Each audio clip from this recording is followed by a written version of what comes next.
Hello everybody, this is Toys R Us, and for this special figure showcase we're going to be looking at the 1984 Autobot Wheeljack. What we're going to do with this video, we're going to have a quick look at him in both of his modes to help you decide how you want to display him. Because he comes with quite a few accessories, I'm going to show you all them to help you know if yours is complete or not. I'll point out some things that you need to be aware of if you have to purchase one for yourself. I've also got in front of us a couple of different releases and a couple of different variants, so I can show you the differences in them and what to look out for if you're looking for them yourself. And as I'm lucky enough to have a couple of different types of packaging, we can have a look at the artwork and the fantastic battle scenes on the back of that.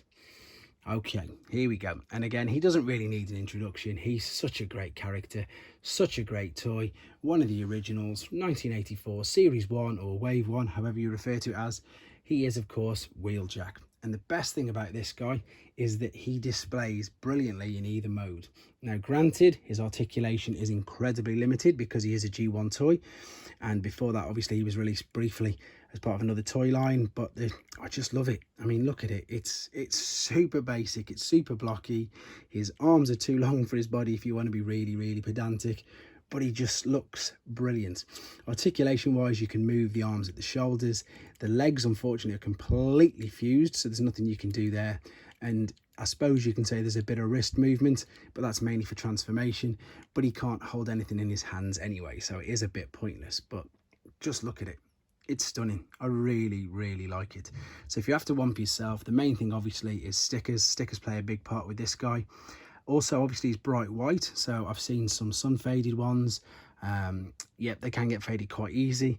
And this whole front part is all die-cast, so you don't want too many paint chips, really. I can show you some in a second in the examples that I've got just down there.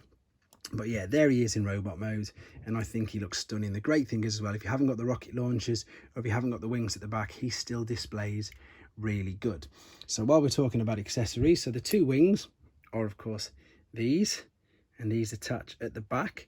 So even if you got him in car mode, you can attach them under there as well. It's up to you where you want to put them, but that's the same place as where they attach when he's in robot mode as well. You've also got two spoiler parts. These are completely independent and they both come off, so you've got to keep an eye out for both of them. The shoulder cannons are exactly that. They're launching missiles and they're held on by two C-clips. And this one here you can see is actually damaged slightly there, so that's something to be aware of. They do break ever so easy when you're taking them on and off. And then the missiles are these, and they come on a sprue like so. So you'd have 4 missiles on a sprue like that. So quite a lot of accessories, really. Right, moving on to the alternate mode. And the alternate mode, again, is beautiful. It is really, really nice. And excuse me, because it's a bit of a mouthful, it is, of course, a 1975-76 Lancia Stratos. And it's a turbo 539. It's brilliant. I just love it. It's so good. It's so good. I'm quite lucky with this one. There's not too many paint chips right there, but you can sort of see a slight difference in the tone there between the white on the metal and the white on the plastic. So that is something to be aware of. And again, it's just got to be stickers. Stickers is what you're looking out for if you want to display him in this mode. Funnily enough, while we're talking about stickers, the guy to the right hand side, this is the Mexican variant of Wheeljack, and their stickers are literally paper and they are square. So there's a difference there straight away. And also, unfortunately, you can see what happens with the die cast if it gets chipped and damaged quite easily. And again, the sticker on the roof was all paper, and hence that's why it's all come off. They've also got slightly different things on the spoiler. They haven't got the rub sign there as well. And I think it's actually just a slightly different shade of white. So if your Wheeljack stickers are coming off really easy, it might be the fact that you've got the Mexican variant. The launchers as well also fire really far. I've done a separate video on that completely. If you want to see the loads of differences in loads of detail, have a look at the separate video that we've done of him there. Right, I'm also going to show you some of the instruction books as well, and the reason for that is because there's a couple of them. So the very first one, the 1984, is this, and this is the full colour one.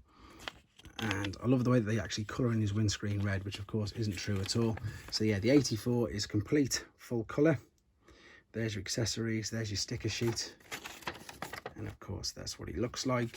Now, the gold boxes you can see just behind, these were very early 1990s re-releases. So just before the end of Generation 1, these were re-released at the Classic Heroes. So we'll have a look at this one in particular first. This is a sealed English version, and I know it sounds like I'm stating the obvious. Oh no, it's not. It's got different language, so it is sealed, but it's looking like, yeah, we've got the dual language at the bottom. And if we spin it around at the back, we've got, yeah, this is the 1991, so we've got the basic. And the reason why we've got that battle scene on the back is because it's the Micromasters, and that's what, of course, they were really selling in 1990 with regards to the Transformers franchise, and that's why the font has changed and everything. But yeah, these are official releases. They just came out a couple of years later. It gave certain areas a chance, the opportunity to buy a lot of the Generation 1 Series 1 figures again, and I'll show you what I mean in a second with the back of this. But the instruction booklet for this guy is there. So there you've got the different font. He's still in colour, funnily enough, and so are these, whereas a lot of the newer instructions afterwards didn't have the colour. The original box, this is the 1984 box, and this is a bit battered up, unfortunately, but again, you've got the great artwork there of Wheeljack and his transformation process. And then that's the original 1984 battle scene right there.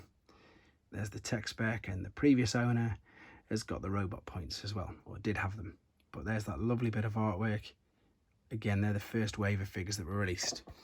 Moving on to this one, which is a dual language, although it looks pretty much exactly the same as that. Now I've just looked at it, but slightly different. But this is one that was released in Netherlands, and the reason why I know that is because this sticker here, I've been told by some of my viewers, is a Dutch shop, and there we've got the French and the Dutch language underneath, which I suppose is quite similar to what was on the top there.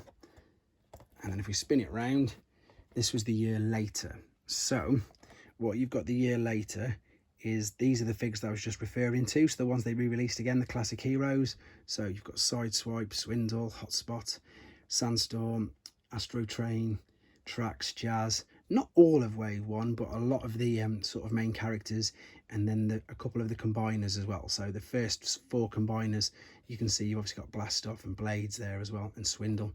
So you could get on the gold cards Bruticus, Silver Bruticus, Superior, Hotspot, and it's just come off, and Menasor. That's it. They were the ones that were released under the gold boxes, which give you the opportunity to buy them again. There is the dual language instruction booklet, so everything's the same, you've just got the dual language on it. But there he is again. He's such a popular character. I'm just going to very briefly just show you one of his newer incarnations where they've actually given him some articulation, which of course makes him look that so much better. This is the War for Cybertron Netflix version, by the way, which has intentionally got the damaged and the battle damage paintwork on it, but big improvement on the original. But to be honest, I love the original. I think it still stands the test of time, and it displays very, very well. So there you go, guys. Hope you enjoyed looking at him with me. If you've got any figures you'd like me to showcase for yourself, please let me know. Keep your ideas and suggestions coming forward, and of course, please take care. Thanks for watching. Like and comment, and don't forget to subscribe.